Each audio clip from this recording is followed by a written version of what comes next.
So there is a greater version of yourself waiting to emerge. And no, this is not just imagination or fantasy. It is the voice of your unconscious mind, calling you to something greater.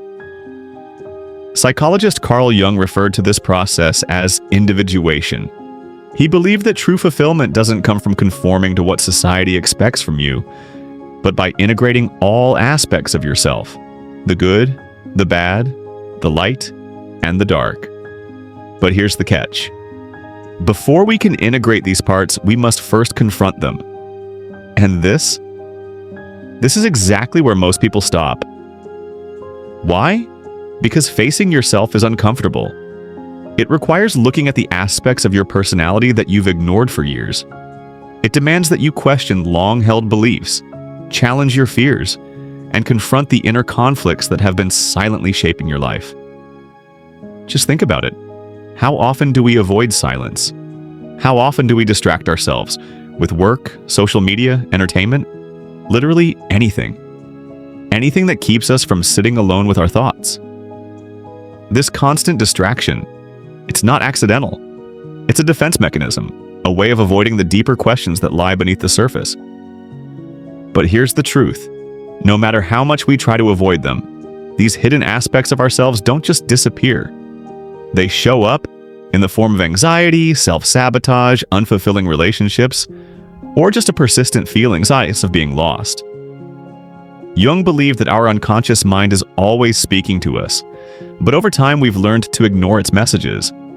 However, when we start paying attention, we begin to notice patterns. We start seeing how our deepest wounds influence our choices, how suppressed desires shape our behaviors, and how the things we fear the most often hold the greatest lessons. Let's take a simple but powerful example, like the fear of rejection. Many people go through life terrified of being judged or abandoned.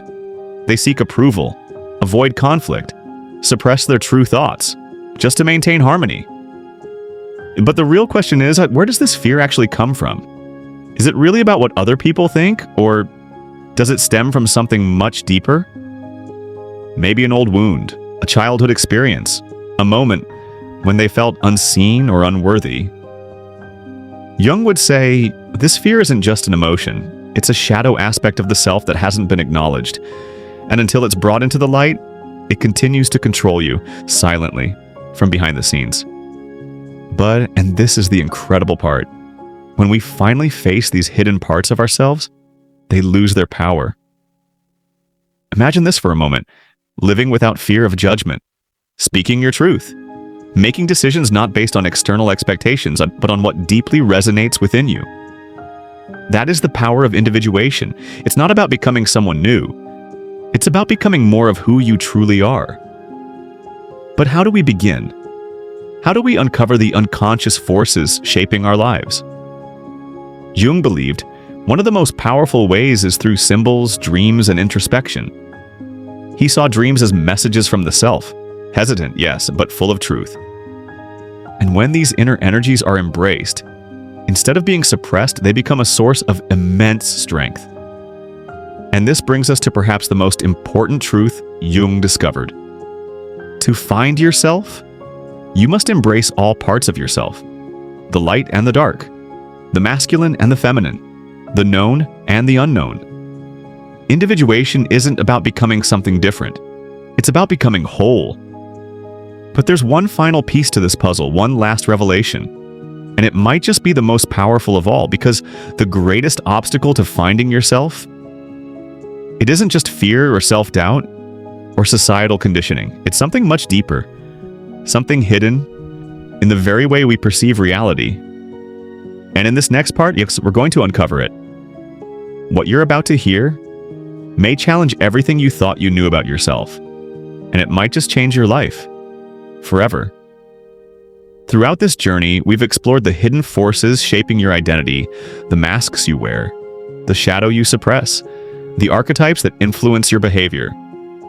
But now, we must confront the deepest illusion of all, the illusion of the self. Most people go through life thinking their identity is fixed, that they are one single person moving through time, shaped by their memories, their experiences, their choices. But Jung, along with many ancient philosophers and mystics, he understood something radical. The self is not a static entity. It's fluid. It's constantly evolving, and far greater than we've ever been led to believe. What if the version of you that you currently identify with is just a fragment of something much larger? What if the person you think you are is just one expression of a limitless consciousness? One that has been evolving across lifetimes? Jung called this the self. Not the small ego-driven self that clings to labels and fear, but the true self, the totality of who you are. And this realization, it's both liberating and terrifying, because it means everything you've believed about yourself, the fears, the limitations, the stories, they're not the whole truth. They are constructs, temporary frameworks created by the mind. And here's the most powerful truth of all. You are not just a single, isolated being. You are a vast, interconnected field of consciousness. You carry within you the wisdom of generations, the depth of the unconscious, and the potential for unimaginable transformation. But then, if all of this is true, why do we still feel so limited? Why do we suffer? Why do we doubt ourselves? The answer is the ego. Now let's be clear, the ego is not the enemy. It's simply the part of your mind that creates a sense of separation. It's the voice in your head that says, this is who I am, and this is who I'm not. It builds walls, defines borders, clings to the familiar, but it's also the greatest obstacle to self-discovery. Because in reality, you are not limited to any single identity. You are a being in constant evolution. And the moment you stop clinging to the idea of who you think you are, you unlock infinite possibilities. Jung offered a path, one that demands courage, deep introspection, and a willingness to surrender everything you thought you knew about yourself. Step 1. Embrace the unknown. Most people fear the unknown because it means uncertainty, but that's where growth happens. Step 2. Release attachment to labels. You are not your name, not your job, not your past. You are so much more than that. Step 3. Listen to the unconscious, your dreams, your intuitions. They're not random.